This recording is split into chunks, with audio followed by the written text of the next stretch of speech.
Welcome to Commander Central, episode 90, another special Thursday deck tech where we're going to take a look at listener Jason's Ishai and Bruse Tarl mid-range list named Birdish Nerf Herders. I am Dana. I'm Max. And this is Commander Central, sans Chris again on this special Thursday. I thought I would quick mention this as an update since, we're recording this on a Sunday night, and that means tomorrow morning a show will air on Monday where I talk about having water in my basement, and we recorded that last Thursday when it happened. So basically I got it squared away most of Thursday. I said I shoveled a bunch of snow away, and my basement is dry. I'm now sitting in my little recording booth right where the water was coming in, and everything is in good shape. So, oh, well, that's good to hear. I fared much better than a lot of people around me, it seems. Oh, yeah. I mean, you're kind of in the point of town you live in is at the bottom of a bunch of hills. So bottom of hills, and it's all like 100-year-old houses or so. So yeah, there's a lot of my neighbors are having much bigger problems. There's a guy like a block over who I think is even gone for the winter because there's been no activity at the house. Like the driveway hasn't been shoveled at all or anything, and they have those basement doors that are kind of like you would see in an old-timey movie that kind of lift up to like walk down the steps that are external of the house. And at some point in the last month, those had collapsed from snow on top of them. And then that like well with the stairs, of course, then proceeded to just fill with snow. So like I'm sure that is all just melted right down into that basement too. And it's like it's 2 blocks away from here, and I just moved here, so I have no idea. I'm assuming one of his neighbors notified the people that live there, I would guess, but I have no idea. But like that's definitely going to be a problem. Yeah, I would hope so. Ooh. So, but it is not me. I am relatively dry, so everything is okay here. My garage is a different story, but I will deal with that in a few weeks. There you go. I did, however, see Ryan and Brando posted a picture of them doing their first cookout of the year way up north in Saskatoon, and it's like a snow-free backyard. Yeah, I was really jealous about that. Yeah, jealous and shocked. I guess I assumed if we still had, 3 feet of snow, I assume those guys would be 25 feet down, but apparently not. No, I think they just get more of the frigid cold than snow, but I would assume so, yeah. Oof. I was jealous, though. I wanted to be out there grilling and cooking as well. Yeah, me too. Soon enough. Yes.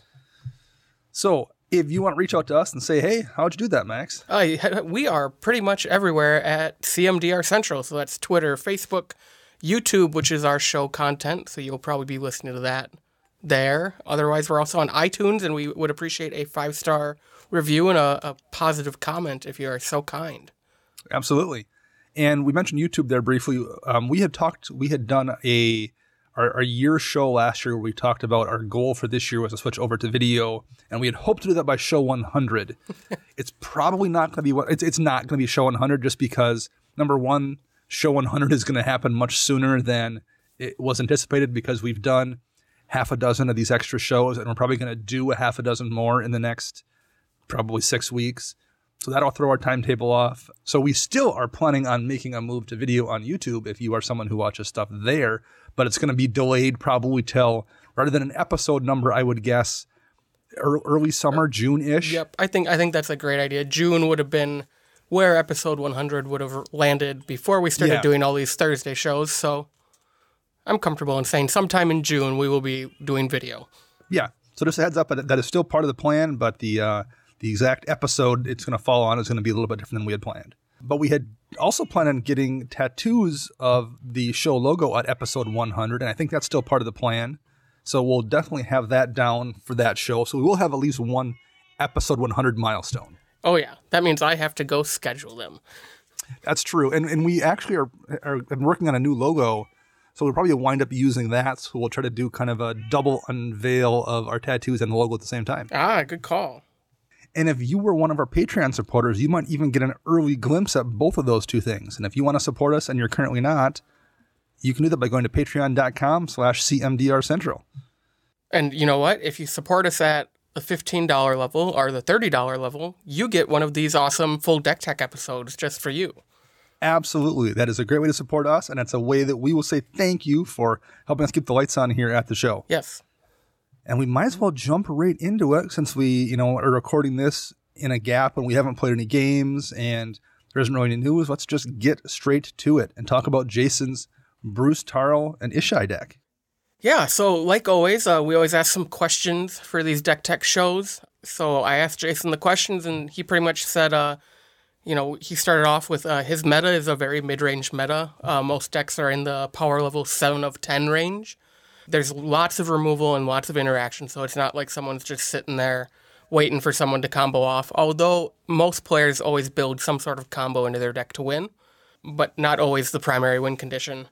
So the decks he kind of sees in his meta are, Perforos damage, overrun, board state, combat damage, and all the way down to like maybe a soft lock with forbid and buyback, or even some mass land destruction. So he doesn't really have a budget in particular, but he won't be buying any more duels for the deck. It already has one, and that's probably where he's going to be capped out at. The goal is to quickly eliminate 2 players around the same time with combat damage, ideally get into combat early and spend the mid-range protecting his board state and drawing cards. He specifically said he would like a little bit of help with the card draw package. He's tried Fact or Fiction type cards and 1-mana cantrips, Recurring Insight. He's never been happy with any of it. Currently, the deck is the smoothest it's ever been in terms of lands and not missing land drops because he added a land tax and a couple similar cards like Tithe. That used to be his biggest problem, but that's kind of gone away. Now he will tend to kill 2 players and then top deck with the last and win 50-50, so he'd like to have some more options late game.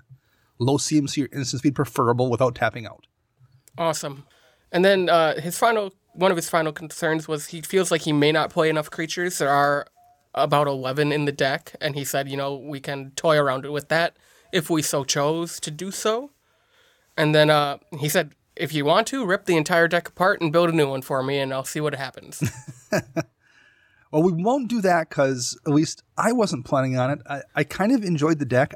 I'm very thematic with my decks. I tend to build them with a real specific style in mind, whether it's +1 counters or whether it's a tribe or whatever. This is not that deck, but I kind of appreciated the fact that it's so dedicated to just being a toolbox kind of mid-range deck. Oh, for sure. It was a really fun deck to go over when I was reviewing it for tonight. So I'm ready to jump in if you are. I absolutely am. This is his bird nerf herder deck, he called it. I will quick reference for those that don't get that line, and you're a bunch of nerds out there, so I'm guessing most of you will, but that's a line from the first Star Wars movie. And it's also the name of a band from the 90s who is probably best known for doing the title song for Buffy the Vampire Slayer. So with that information in mind, it's utterly irrelevant to this deck, but I wanted to share it because I love 90s nerdy indie bands. The deck has an average CMC of 3.19, which is pretty lean.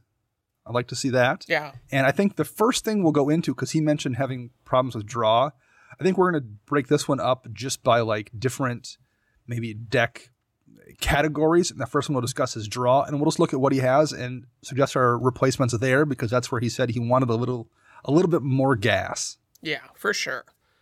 So currently he's got a couple spells I do like. There's Rhystic Study, which is obviously disgusting. Treasure Cruise, which is almost always basically a Ancestral Recall, particularly in this deck where he doesn't do almost any graveyard recursion. So really frequently that's just going to be a real value gas spell. There's Commit to Memory, which winds up being a wheel on the other half after it's in your graveyard. I think I'll count Mystic Confluence somewhat as a draw spell here because it has that option when you counter a spell. Very frequently, you're going to get 1 or 2 cards out of it, and if you absolutely need to, you can just draw 3 at instant speed. That's pretty solid. There's a couple of cheap cantrips, Brainstorm and Ponder. There's a couple of those land draw spells he mentioned, Tithe and Gift of Estates in particular, and I guess Land Tax as well. Those just put lands in hand, so it's not necessarily really draw per se, but I don't know, you need to hit your land drops, so if you're drawing just lands, that's still not nothing. Yeah, I guess I like Tithe. I'm not a big fan of Gift of the Estates just because it's sorcery speed and it has that land tax clause still on it, so you need to be built behind in the game state when you cast it. So, but we'll touch on that later. Of the 3 between land tax, Tithe, and Gift of Estates, if I had to cut one, it would be Gift of Estates. And in my Azorius deck, which probably functions similar to this one, I run Tithe and I run land tax. I don't have Gift of Estates there either. I do run it in mono white, but that would be the one I cut if I did cut one. Oh, for sure. Same here. Now then, we'll now go into the ones that I think we have some questions on. Although I've kind of talked myself into liking this one, Mask of Memory, which is an equipment that goes on a creature, and when it deals combat damage, you draw 2 cards and discard a card. So with Double Strike, though, off of Bruse Tarl, wouldn't you draw 4 and discard 2? So you draw 4 and discard 2, and I would imagine that's the reason it's in this deck, because normally I think of that as kind of the card you would run in maybe white or mono red or Boros, where you have a lot less options. But I do think it kind of makes sense here, because you have the option to throw Double Strike basically at any attacking creature, and you're presumably going to be throwing it on the one that's wearing Mask of Memory. I think in that case it's probably worth it. Still don't love it necessarily, but I get it. Yep, I would agree. It kind of confused me though, if this is a looting type effect, but he's not running stuff like Faithless Looting or Cathartic Reunion in the deck, or even like Tormenting Voice. Right. I think it's basically just treating looting like I'm just going to keep the best of the cards and ditch the worst one and then not care about it after that point. Probably. Because unlike a Faithless Looting kind of spell where you're actually not gaining cards, in this case you are. You're still coming out 1 card ahead. And with Double Strike, you're coming out 2 cards ahead.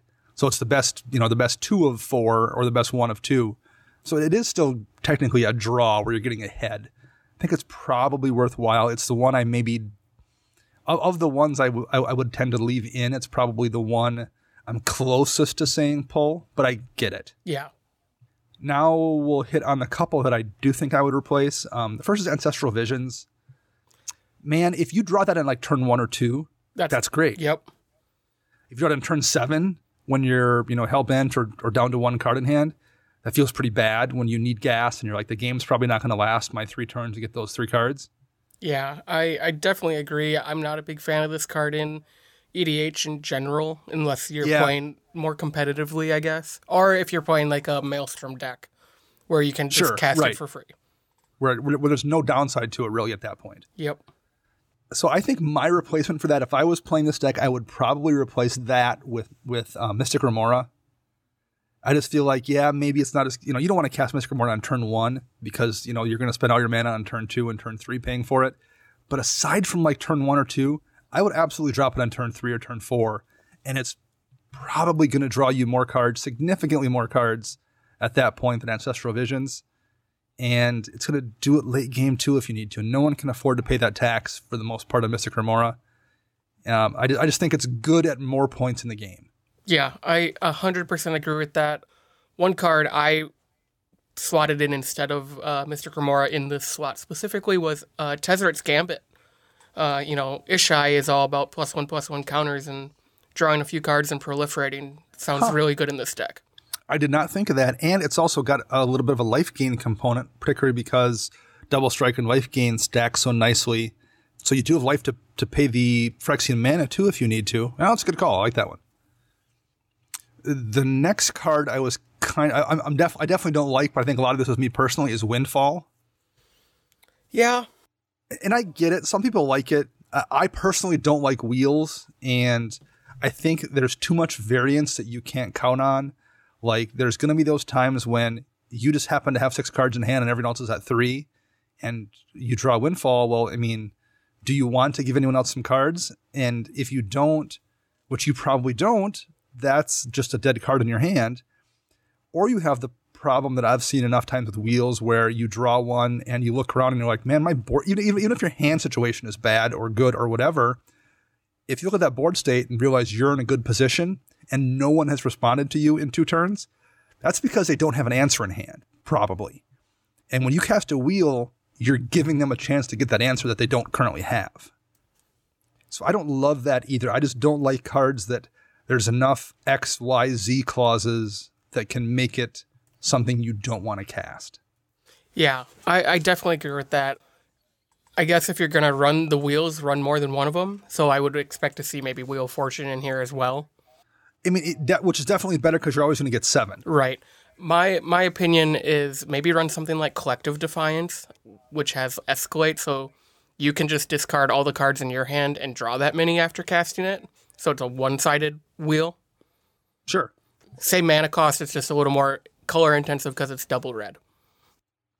I still think I like Fact or Fiction maybe in that slot, but he said he didn't. I think Artificer's Epiphany is a pretty decent card too.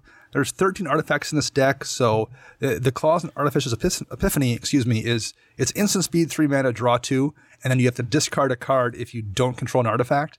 But I mean, 13 artifacts, you're almost always going to have one in play when you want to cast that. So 3 mana, instant speed, draw 2, you save your mana. There's a bunch of instant speed spells in this deck, so you just save your removal or save your counter spells, and if you don't need them, draw 2 at the end of the turn. I think that is a really solid little card.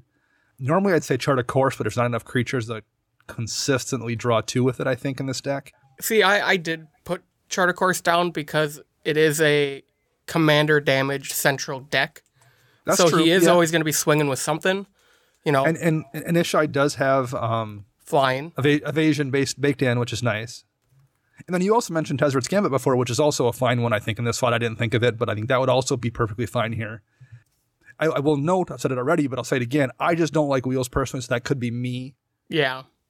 I think they need to have a lot of extra value, like it's a Nekuzar deck or something. Otherwise, I just think there's so much downside, whether it's feeding someone's graveyard deck or giving them the answer they need, whatever. But that might be me, because people seem to like them more than I do. So I'll acknowledge that's maybe on my end. Yeah. I mean, we just really aren't fans of, like you said, giving your opponent the answer to win the game. Yes. That's what it comes down to. And the last one, and I was actually going to want to replace it, which is Insight, which is an enchantment for 3 mana. Whenever an opponent casts a green spell, you draw a card. And I felt like, well, there's enough times that's going to whiff. But man, it is green. And green is so frequently played that, I don't know, I kind of want to try it myself now. I kind of like, in the middle of writing up my replacements for it, I kind of talked myself into not only not replacing it, but wanting to try it in a deck myself. Yeah, Insight was on the fence for me. I kind of really compared it to like Compost, which I used to run in my green deck, sure, which does something similar whenever a black card gets put into a graveyard, draw a card. So I kind of compared it to that, thinking, okay, how often, yes, green is probably the most popular color next to blue, but how often is that going to be a dead card? Yeah, because it is going to be sometimes, but I also think it depends on the meta. Like if we're talking about us playing at the shop where we play, where there's up to 25 different people there, maybe on a commander night, many of whom have 5 or 6 or more decks. I think there's a lot more variance there. Whereas maybe he's playing in a meta with 6 or 8 people, all whom have 2 decks, and most of those decks are green. Like I think there's definitely some metas where that's just a ridiculously strong card. And there's some where there's a lot more variance involved. Yeah. But I kind of am curious myself. I would like to try it out and just see how well it plays, because I just had a tough time kind of visualizing myself. There's been so many games I can think of where I'm like, man, that's going to draw me a ton of cards. And I'm going to actually keep track of that, I think, the next few weeks and see how many games where I don't see someone playing green. Yeah. Because I bet it's not very many. Probably not, especially in our shop. Yeah, for sure. So those are the few suggestions we had for maybe changing a few things around in terms of draw. Let's look at removal next. Okay. There's a few different pieces here. We've got Crush Contraband. We've got Reality Shift.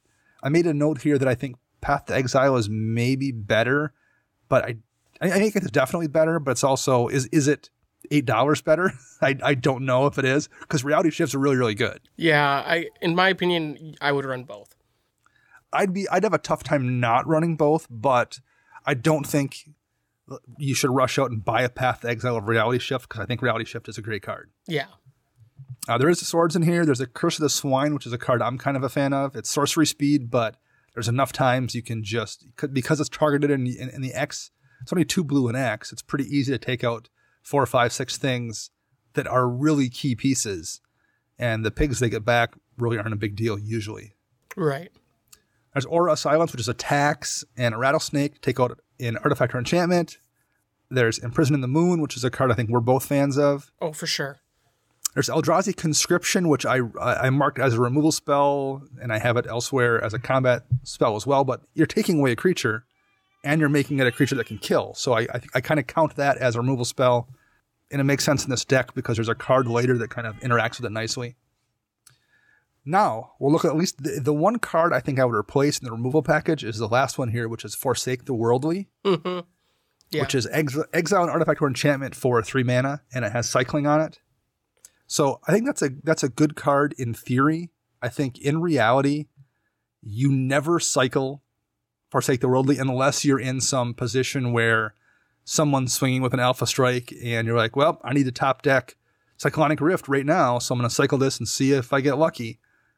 Outside of that situation, there's almost no time when looking at the average board where drawing 1 card for 2 mana is a better play than removing the best artifact or enchantment currently on the board. Yeah, for sure. So that means basically it's a 3 mana exile target artifact or enchantment. And I think if that's what it is 99% of the time, I would rather just run Chaos Warp. Yep. I 100% agree with you. My 2 choices for replacements were Chaos Warp and then Wear and Tear. Oh, sure. Because Wear and Tear at the same exact cost, you hit 2 targets. Yep. Or you maybe only need to use 1/2 of it. Sure. Yeah, no, I like that one as well. Yeah, Forsake does exile, which is nice. Chaos Warp doesn't. It just shuffles it in. But I mean, that's technically, for the most part, going to be the same thing. Yeah. I like Wear and Tear too. I would probably also run Wear and Tear first, unless you're in some specific environment where you see a ton of Indestructible. Right, Theros gods, or everyone's got a Blightsteel in their deck or whatever. So in that case, maybe you need the exile, but even then, Chaos Warp then solves that problem.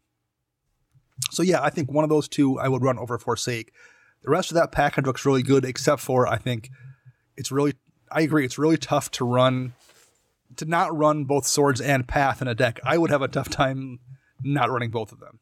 Yeah, I always have them both, I guess, in my decks, no matter if it's 5 colors, 4 colors, or just mono white. I just think they just go in a deck.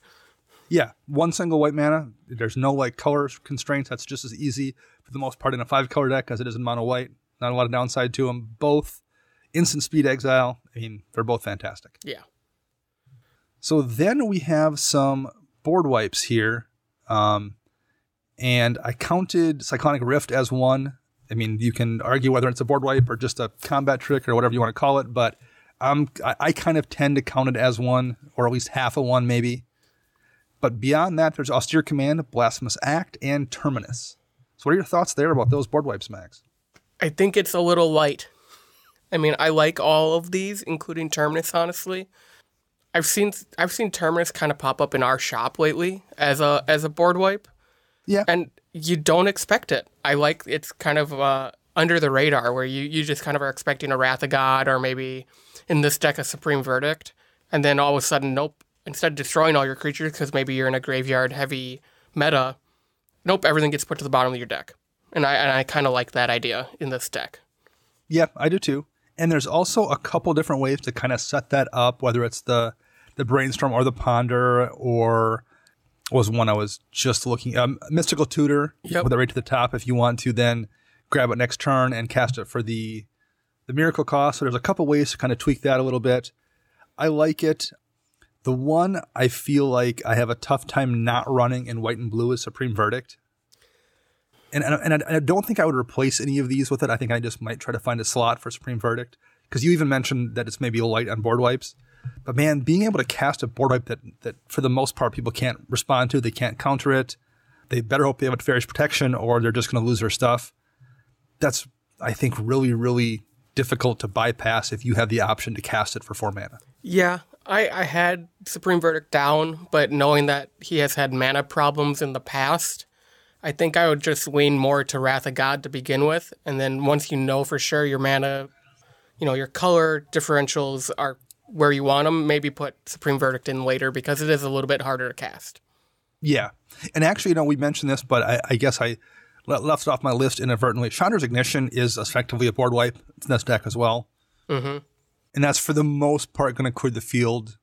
You have to have a creature in play big enough to do something with it, but there's a couple big bodies in here, and it's going to, for the most part, clear stuff that you want cleared out. So that, I guess, would count as well.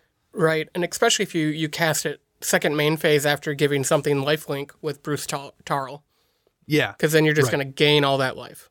Yeah, there's a lot of different ways you can kind of abuse that in this deck. So that's a card I would, if it wasn't here, I would probably have recommended anyway, but it isn't here. I mean, that's a pretty tight collection of board wipes.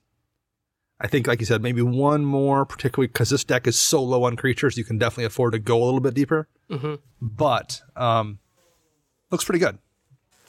How about ramp? Oh, okay. This is where I was looking forward to talk. Okay. So we're in Jeskai, so a lot of the ramp is going to come from artifacts. Obviously, Yep. There's land tax, there's tithe, there's gift of the estates, but they're not really ramp. They don't get lands onto the field. They just make sure you don't miss. Right. So when looking at the artifacts, we have Everflowing Chalice, Felwar Stone, Mind Stone, Soul Ring, Talisman of Progress, Wayfarer's Bauble, and Sad Robot, which I guess does ramp you up a land. There's no good way to abuse it in this deck, but hey, it's an extra land. I don't love Solemn that much for the most part. But this is a really creature-light deck, so I don't really want to say pull another creature out anyway. And it does draw a card. It does draw a card, too. I mean, yeah. Then he has a Jeweled Amulet, which I think we'll save to talk about last, because I think you and I both have some notes on this. Okay. So looking at this package, I like most of this stuff. I'm surprised we don't see a couple Signets or even a Chromatic Lantern, though. Yes. I know he said he's kind of smoothed out his color situation, and when we look at lands, we'll see that there's really not much in the way of colorless lands there. It's almost all things that make colors, so his fixing is probably pretty good. Maybe he doesn't need it. It's kind of a safety blanket for me. I really like Chromatic Lantern in the 3-color deck because it just makes life easier. Mm-hmm. But there's a lot of 2-mana rocks here for the most part. If you're looking at these, obviously Soul Ring's a 1-mana rock, but like Everflowing Chalice is very often going to be cast for 2. Felwar Stone's a 2. Mind Stone's a 2. The Talisman's a 2. Wayfarer's Bauble's a 1 that you oftentimes then crack for 2, so it effectively is also something you can do on turn 2. So it's very lean, and like ideally people try to stick to 2-mana rocks as much as possible, and this deck definitely is doing that. Yeah. So Jeweled Amulet. I had to read this card like 5 times to figure it out today. So, yeah, I won't even read it because the text is kind of a mess. But for those that don't know, it's a 0-mana mana rock that you can spend 1 and tap to put a counter on it. And that counter represents whatever color mana you use to put the counter on it. And then you may tap it to remove a counter and put a mana in your mana pool that's that same color. So basically, if you spend a blue mana to put a counter on it, the next turn you can tap it for a blue mana. But the counter then comes off. So, yes, it costs nothing, but the turn you play it, you still have to spend 1 mana to put a counter on it. And then the next turn you can tap it to get a mana for nothing. But then the next turn you'd have to tap it again and spend a mana. And the next turn you can get one off it. So I think it's a really cool card. I like Jeweled Amulet a lot. But I think it has to be in a deck that can abuse it, whether it's like Atraxa, where you're going to always have counters on it. In Atraxa, once you put that first counter on it, assuming Atraxa's in play, you then proliferate that counter up, so now it has 2, and then when you tap it next turn and take 1 off, well, it still has 1 on it, so then you can proliferate again, and essentially, in that deck, assuming you have enough proliferate effects or Atraxa, it just becomes a mana rock that you spent 1 mana on that always taps for a colored mana. Correct. But I think outside an environment where you can do some kind of abusive stuff with it, I don't know if it's worth messing around with. I think the amount of mana you have to invest and the fact that you can only use it every other turn, I think it's not good enough. Yep. Those are all my opinions as well. I think it's extremely slow without the way to abuse it like you were talking about with Atraxa or even any sort of proliferate effects. I would like to see a Signet here, or even Coalition Relic would probably be a little better in the long term. Well, sure, because you have the same thing there, except for Coalition Relic, you're able to get 2 on occasion if you want out of it. Right. But you can always get 1 every turn. Granted, you have to wait till turn 3 to cast it. And again, Chromatic Lantern is going to do your fixing as well. So I would replace it. I would replace it with a Signet if you want to keep his CMC as low as possible, or Commander Sphere, Chromatic Lantern, something like that. Yep. But I think it's not. I think this isn't the deck where it shines. I think there's a deck where it shines, and I think this one is not it. So that, assuming you replace that with something else, that's at 8 rocks in this deck, which is basically what your ramp package is. 8 rocks and or Wayfarer's Bauble, which is going to put a land into play. I think that's reasonable in this kind of a deck. I mean, I know some people are like, got to have 10 or 12 or whatever. I think that's plenty. This has got a low CMC. I think that's okay.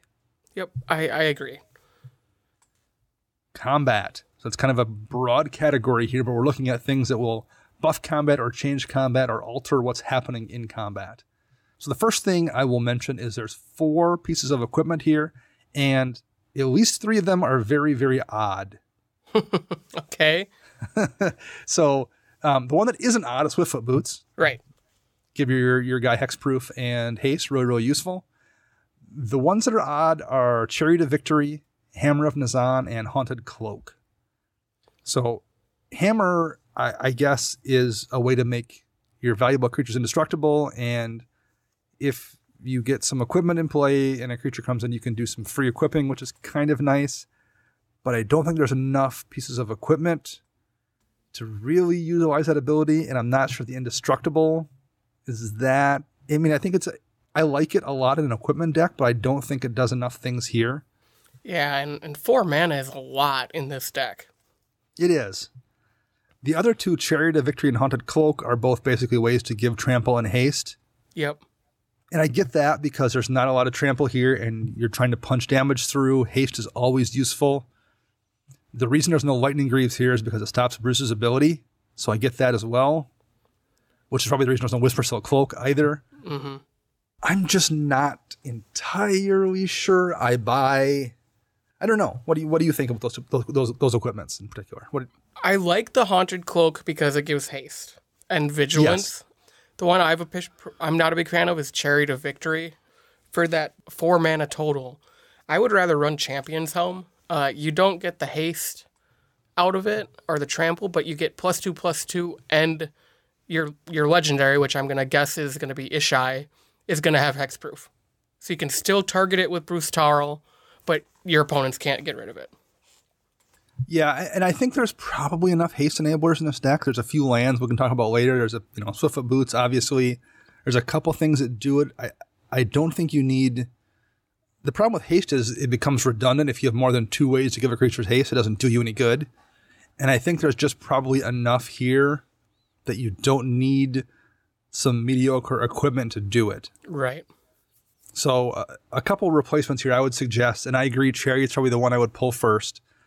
Seize the Day is a sorcery speed spell I would consider. It gives you an extra combat step for 1 creature. I shouldn't say 1 creature. It lets you untap 1 creature and get an additional combat step. So if something has vigilance, which a couple things do here, Elesh Norn and the Haunted Cloak gives vigilance. So you can attack with multiple creatures, but even if you're not, if you're attacking with a 4/4 that you've given double strike with Bruse, so it's dealing 8 then, taking extra combat step is 8 more up to 16, and then you can cast it because it has flashback and do it an additional time. So you can get, turn a 4/4 into 24 damage pretty easily for 7 mana with that spell. And that's if you happen to only be swinging with 1 creature. If you have something else out with Vigilance where they're getting the extra combat steps as well, man, it's really easy to just kill somebody with a Seize the Day. And if you happen to have Eldrazi Conscription on something with Bruse Tarl out, and you can do 2 extra combat steps with it, which you can if you flash it back for 7 mana total, you can kill all 3 people. If you can get through if you've got Eldrazi Conscription on Ishai, you're just going to kill all 3 people with Seize the Day. Yep. So that's one I would suggest there. The other one I thought about is Thassa, God of the Sea. So you can spend 2 mana to give something unblockable, which is essentially going to be better than Trample for the most part. She's going to let you scry 1 just by being in play, and conceivably she could become a creature. Now, I don't know how often it's going to happen in this deck. There's not that many blue permanents to give her. I just lost the name of it. Thassa. to give her devotion. So it's not going to happen that often, but conceivably it also can. So I think I might consider her as well. She's much tougher to remove than just blasting Chariot of Victory out of the sky with a removal spell. Yeah. So that's the equipment. And there's a couple of auras here, the main one being Celestial Mantle. And it's an interesting card because when a creature who has it on deals combat damage to a player, you double your life total. And of course, with Bruse Tarl, you double it again. So I get it, because if you can pull that off, you're going to be really difficult to kill. But myself, I would rather just kill somebody than be difficult to kill. Yep, I agree, and I kind of feel that way about Eldrazi Conscription too. Both of these are asking to be 2-for-1. Yes, although at least I think Eldrazi Conscription, the upside is enough that you're probably going to take somebody out. Oh, I would hope so. Whereas Celestial Mantle, if you get through, you're just doubling your life total, and you're still kind of vulnerable to somebody else commander damaging you or infecting you or what have you, whereas they're just dead with Eldrazi Conscription out. Mm-hmm. So the replacement for Celestial Mantle, I might suggest, is Gratuitous Violence.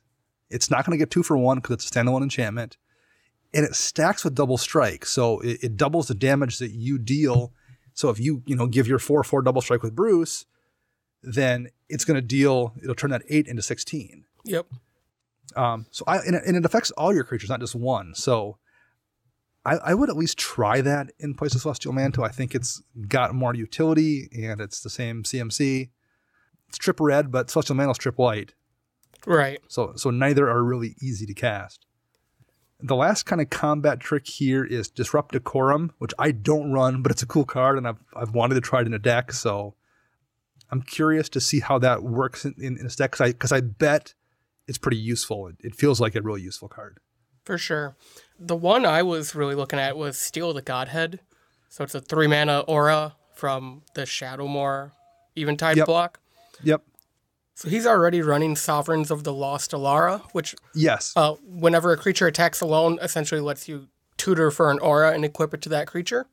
So basically, in the thought process there is when he swings with Sovereigns, he's going to either grab Conscription and kill somebody, or grab the Celestial Mantle and double his life total, and again, presumably double it again because of Bruse. And it's as long as Sovereigns is out, it's any creature as long as it attacks alone triggers the tutor. Yes. Yep. So I figured if we're gonna run more enchantments, let's run a couple more auras, because right now it literally is Eldrazi Conscription. Is that it? Celestial Mantle. And Celestial Mantle are the offensive auras, I should say. Yep. We have some defensive ones, with Imprison the Moon, but those aren't going to help you out during combat. Right. So since we've been talking about creatures, let's take a look at the creatures, because he mentioned he thought he was a little bit light there. There's 11 creatures, 13 if you count the commanders. And a couple of them really aren't damage-dealing threats. Mother of Runes, although she's a great card, and I wouldn't say take it out, she's also not going to be a threat. And Solemn's not going to do any damage. So there's 13 creatures total with the commanders, but a couple of them definitely aren't going to be damage-dealing threats that are going to win you the game. Right. I think Sovereigns is kind of neat. I don't entirely know if that packet... I guess I'd be curious. I feel like one creature that's grabbing one of 2 enchantments, I don't know if that's enough, but maybe it is. I think it's kind of a neat little sneaky win condition there. Yeah, I kind of felt that way too, and I don't think he's running enough auras to do it, to run this card, so I would like to keep this card and just up the aura package in the deck. Yeah, okay.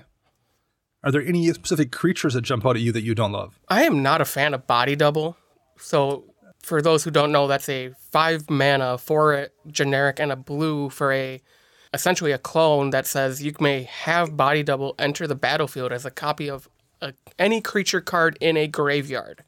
Here's why I don't like that. There's times when there's no creatures in graveyards. I mean, correct. It could just be fetch lands or instants or stuff like that. Another big thing I don't like about that is he's running Rest in Peace. Yes. So you are going to Nombo yourself if you have both those in your hand. You drop Rest in Peace, and the next turn you top deck Body Double. That feels terrible. Yep. I would replace that with Stunt Double. So it's another clone that can hit something on the field, but sure. it has flash, and it's a mana cheaper. Yeah, no, I like Stunt Double as well. I think there's a little more versatility there because you're hitting something in play versus a graveyard, which, in play can be empty too, but I feel like you're just going to see empty graveyards more often than you're going to see empty boards. My suggestion here would be Bribery, which isn't a creature, but fundamentally it's going to be a creature because it's the same exact mana cost, or same CMC anyway as Body Double. It's 5. Mm-hmm. And you search your opponent's library for a creature and put that into play under your control. I feel like for that same amount of mana, you're going to find more often than not a better creature in people's libraries than you will in their graveyard. Oh, for sure. And it's never dead. There's never a point where you're like, no one's got a library. Right. I mean, the thing with bribery, though, is you now are playing to the best of whatever your opponents have. Right. You can take their best thing that's in their library, and if you know that dude over there has already had his Kozilek exiled, you can just look to the next person who you know has an Elish Norn in theirs or whatever. So I think it gives you a little more flexibility. It's going to be basically never dead, and it costs the exact same mana cost. Yep. And you're taking something away from them versus just copying it. Once you put that in play, they no longer have it. Yeah. I actually had both bribery and or acquire as substitutions for Thada Adel. Okay. So Thada Adel, I'm not a big fan of that in this deck because it's only a 2/2, and it has to hit a player to trigger the search. Granted, it does have Island Walk, and, he said everybody kind of packs a combo to win, so I'm sure there's a lot of other blue players in the meta. Yeah, probably. But it's still, I mean, you never know. Again, you're at the will of whatever your opponent's running.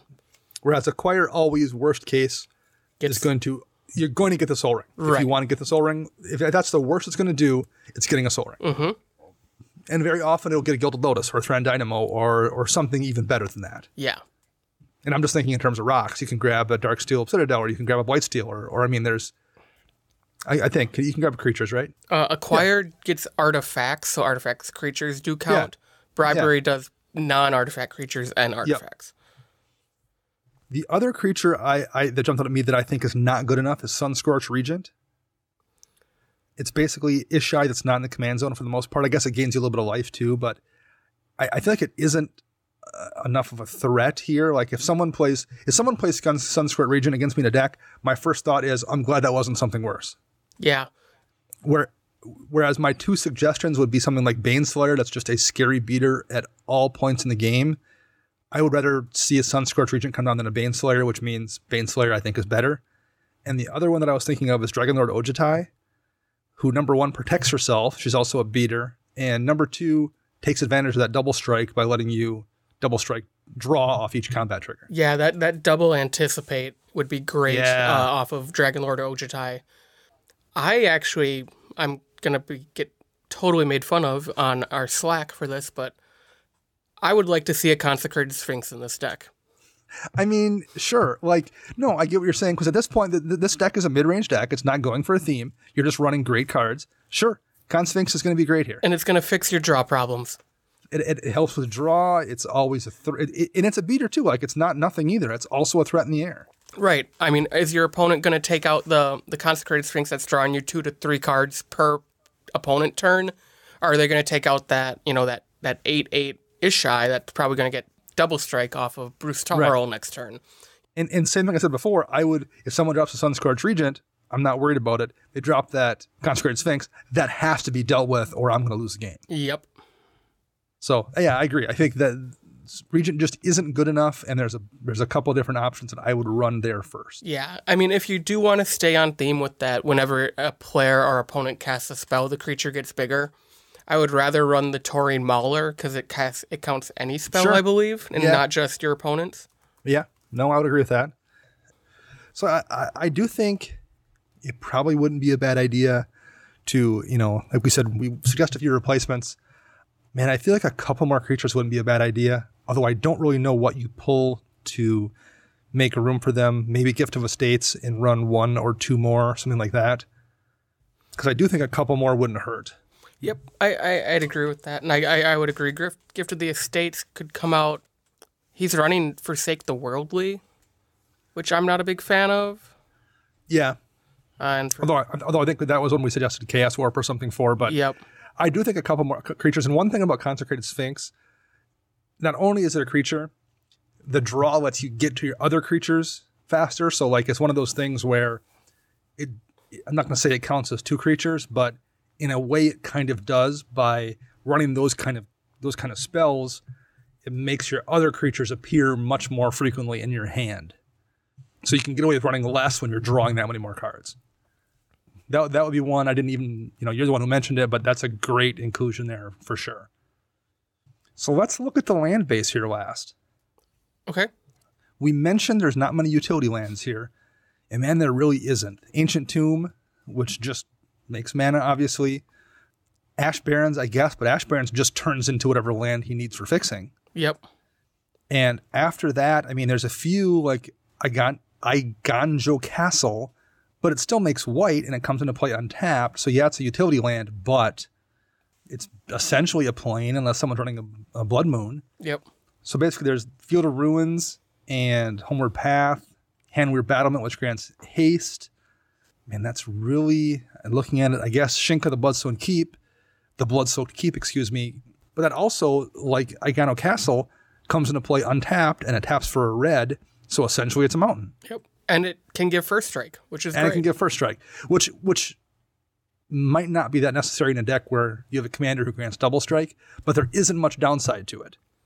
Yeah. Doesn't come into play tapped. So short of someone if someone runs a Blood Moon, well, it's a mountain. Exactly. So like, okay, well, big deal. So yeah, there isn't much downside there. It's a good looking land base. Yeah, I mean, I had some thoughts. I'm not a big fan of Gemstone Caverns. So Gemstone Caverns is an interesting one, and we'll read it here because it's a kind of obscure card. If it's in your opening hand and you're not playing first, you can begin the game with Gemstone Caverns in play with a luck counter on it. And if you do, remove a card in your hand from the game. You can tap it, add a colorless to your mana pool, but if it has a luck counter on it, instead add 1 mana of any color to your mana pool. So effectively, if you don't have it in your opening hand, it's a land that taps for colorless mana. Mm-hmm. If you do have it in your opening hand, then you may discard a card and just magically begin the game with it in play as a land that taps for any color you will ever need. Yeah. It is effectively a Mox Diamond. It's a Mox Diamond that, at least it's Mox Diamond on turn 1, and on every turn after that, it's just a regular land. Yeah. So I actually like this card a lot. I think it's probably underplayed in Commander. I think there's a lot of aggro decks that would love to have essentially a second Mox Diamond in their opening hand. I just don't know if this is that deck. Yeah, I don't either. And I never made the comparison to Mox Diamond, which makes sense now. But at the same time, the odds of you having it in your opening 7. You need it in your open, and you need to be not going first. And then you need to not go first. So there's there's the probability on that is too much for me to do on a Sunday night. Yeah, right. Yeah. And again, like the odds, okay, so assuming you're playing in a 4-man pod, well, there's a 75% chance you're not going first. So you have to do the math. First of all, you have to get it in your opening 7. So that's roughly I don't even remember what the math is, and that I've done it before. There's I don't know. Yep. Well, yeah, whatever that percentage is. And it's not terrible. It's like, isn't it just under 10%? Yeah. So that's not terrible. You're going to have in your opening hand 1 every 10 games, roughly. And then of those 1 of 10 games, 3 of 4 of them, you're going to have the option of making a Mox Diamond. Yeah. And there's no downside to it later on because it's just a colorless land. And this is a deck that doesn't really hurt for colored land, so you're probably okay with it there too.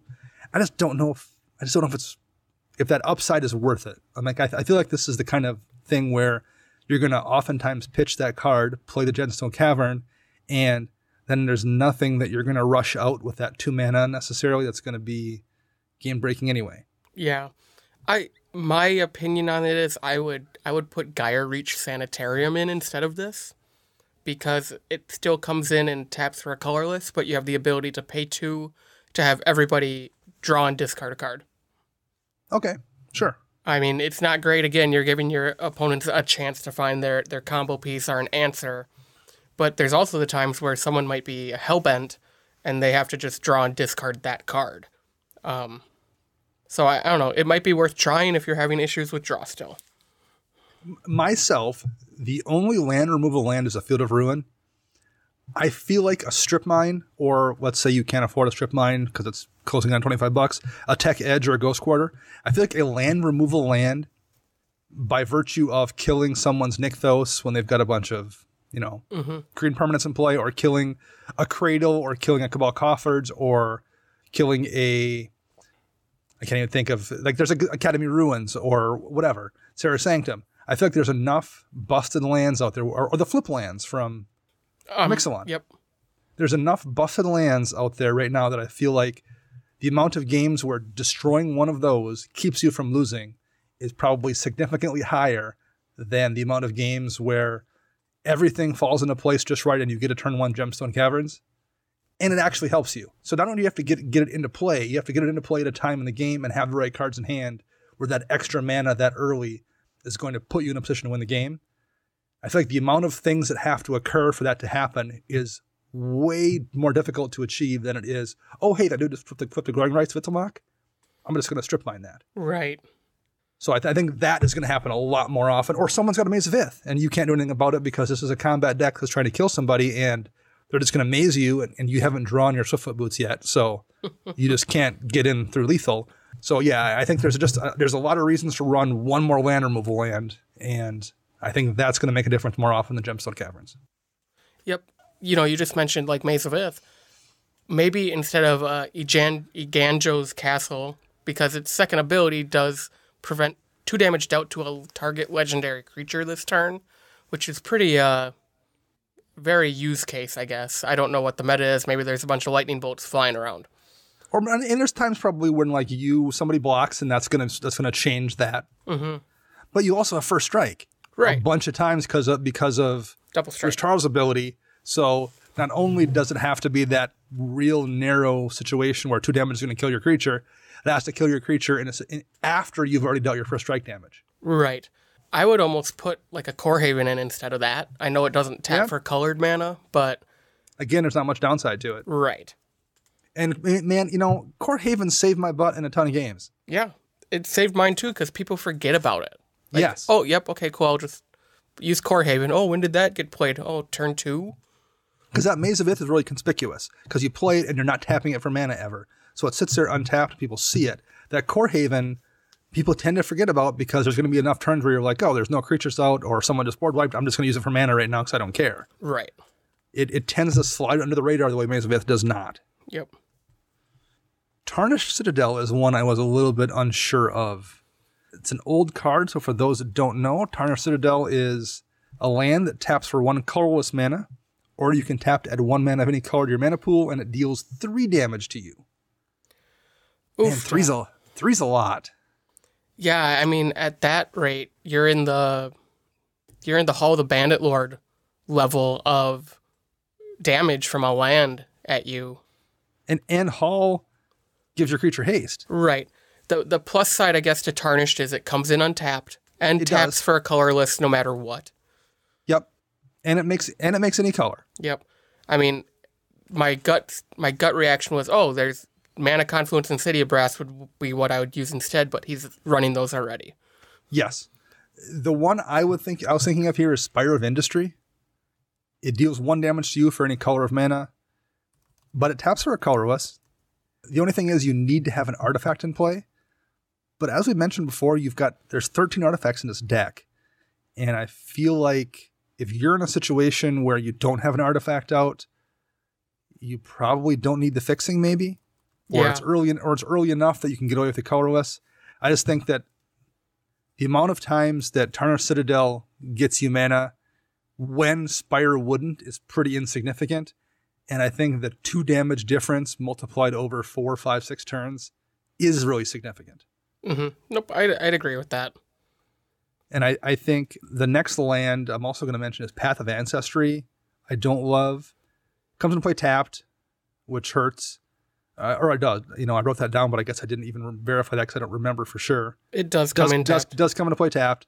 So you can tap it for a mana of any color in your commander's card entity, but then you can scry 1 if the creature spell you're casting shares a creature type with your commander or one of your 2 commanders in this case. But there's only 2 creatures in this entire deck that share a creature type with your commanders. So basically it's almost never going to get you a scry. It's just an ETB tapped land that makes all 3 of your colors. And I think I would rather run something like Reflecting Pool or even Meteor Crater that's probably also going to make most of the colors you need and that doesn't come into play tapped. Yeah, I would agree with that. Another one that might be worthwhile trying would be Opal Palace. Creates a colorless, and then it can add a +1/+1 counter, and you're going to tell me it's already in the deck, aren't you? Nope, it's not. I don't think it is. Yeah, it's not. Yeah, so I mean, Ishai gets +1/+1 counters. This can add one to it right away when you cast it from the command zone, and it scales throughout the game. And where it becomes relevant is because you're talking double strike, so that 1 extra damage becomes 2 extra damage when you're swinging in with something that is getting double strike from Bruse. Right. So it does add up. And if you get 2 counters, that 2 becomes 4. And if you have 3, that 3 becomes 6. And it can apply to both Ishai and Bruse. Yeah. So I like that one. That's a good call as well. So yeah, I think Path of Ancestry here just doesn't have enough synergy. I feel like you could easily go 50 games in a row and never have it out simultaneously with the creature in hand you're going to cast with it that shares a creature type with one of your commanders. Like, you could go forever and never see that combination and never see the scry.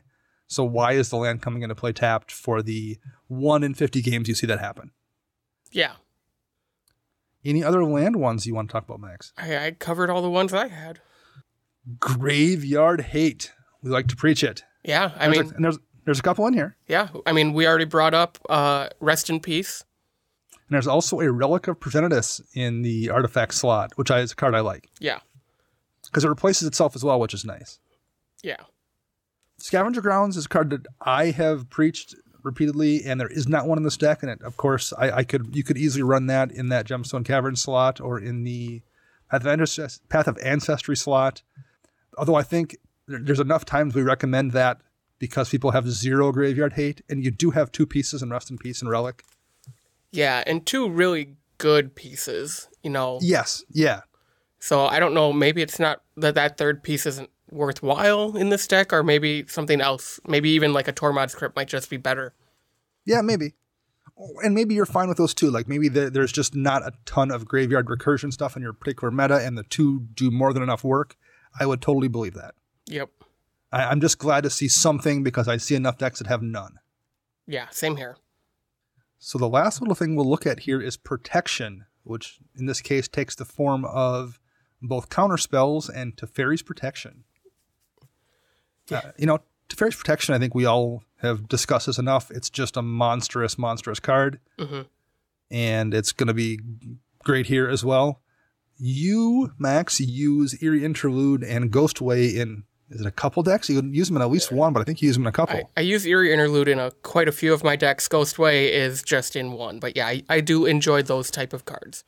I'm a big fan of those as well, although I think in this deck there just probably aren't enough creatures to make it worthwhile. Right, and the downside to those cards in this deck is I'm guessing you really just want to save Ishai. And if you use Eerie Interlude or Ghostway, you're just going to lose all those counters. You could maybe run Boros Charm in that case for the Indestructible on it, and it has the option just to dome somebody too. Also gives your stuff double strike. And gives you a double strike in case Bruse isn't out. So it's a really useful card in general. I would definitely at least consider it, but I don't know if the deck necessarily needs it. Right. And I think there's 4 counter spells all told. Swan Song and Arcane Denial are very aggressively costed. I'm a fan of both of those spells. We mentioned Mystic Confluence before. That kind of doubles as a draw spell. And you love Mystic Confluence, Max. I do. I like the versatility. I like that modular counter spell. It's a little easier to cast than Cryptic Command, but for that 1 extra mana, it does a lot more. Yeah, I feel like, man, in Commander, it might more consistently be a better card than Cryptic Command. Yeah, the triple blue in Cryptic Command is hard if you aren't running like a Chromatic Lantern or something like that. And I think like being able to spend 5 mana and just draw 3 cards at instant speed is a legitimate use of Mystic Confluence. Yeah. So I like that spell in general. The last one is Muddle the Mixture, which counters an instant or sorcery spell for 2 mana. I would normally say just run Counterspell, except for the fact that you can use it as a tutor spell and you can go grab Rift, or you can grab Curse of the Swine, or you can grab Merchant Scroll. The versatility is really nice on it. So it's 6 of one, half dozen of the other. I'm not sure. What are your thoughts there? Being able to tutor up a Rift is a big deal. Yep, I agree with that. But he's also running Mystical Tutor, so there's already another tutor in the deck to go get Rift. I think it's a good solution for a backup plan. I do enjoy it in this deck. It'd just be cool to see what happens, in-game situation. Well, it's one of those things where I think, I can't remember if it was us that were talking about it or if it was EDH Recast talking about, oh man, I'm not forgetting the name of the card. That was the mono blue Void Slime. Disallow. Disallow in theory is a really versatile card. You can stifle something or you can use it as a counterspell, what have you. Except for I discovered when I was running it, like 20 times in a row, I used it as a counterspell. So if it's just always a cancel, like I get versatility is really useful, but if you never use the other modes, at some point you have to face the fact that you're just overpaying for the only modes you use. Yeah. And it's one of those things, okay, if you find yourself using Muddle as a transmute 99% of the time, or you find yourself using it as a counterspell 99% of the time, then does the modular effect on it really matter? Would you be better off just running a counterspell? Probably. So that's going to be up to you. Like you running the deck, this maybe isn't even so much a question for this particular deck tech as it is just in general. And heck, we could almost do a show on that at some point. But like, as great as modular cards are, if you're never using them as modular cards, you need to really take a long look at why you have it in the deck then. Because an option is great, but if you never, ever, ever take the option, then why do you have it there when you could run something that's more efficient? So we've kind of broken out of this deck because I have no idea whether that applies here or not.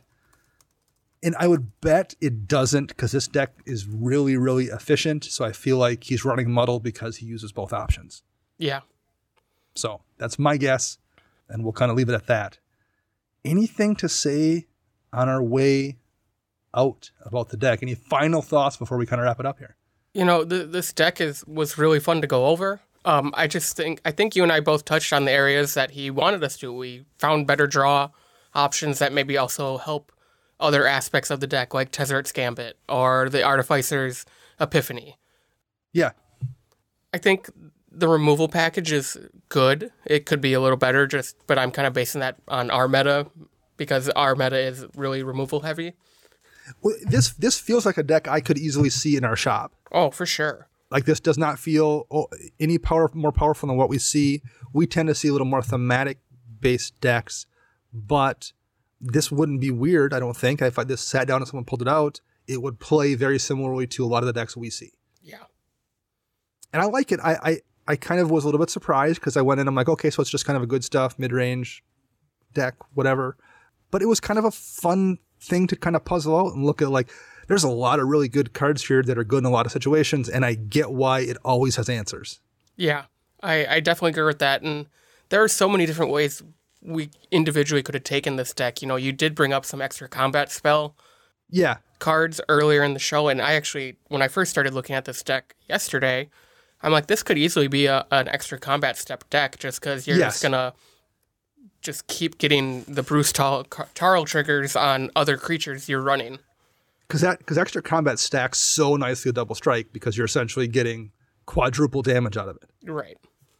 You could easily do that too. Like if you wanted to drill down and focus on one thing, you could definitely do it. But I just like the way it feels like a real jack of all trades, Swiss Army knife kind of deck. Mm-hmm. Yeah, I agree. Well, thank you very much, Jason, for giving us this deck to take a look at. It was a lot of fun, and I would like to hear back from you, Jason, after if you make any changes, let us know what you did. And I think we're going to find you a card as well, one of our suggestions, and we're going to sign it and send it to you. Yes. I think we're going to try to do that for these Thursday bonus shows. We're going to find a card we suggested and put it in the mail to all the people we deck tech up here. Yeah. So, all right, excellent. Thank you very much. We'll be back next week for a regular show. Until then, I'm Dana. And I'm Max.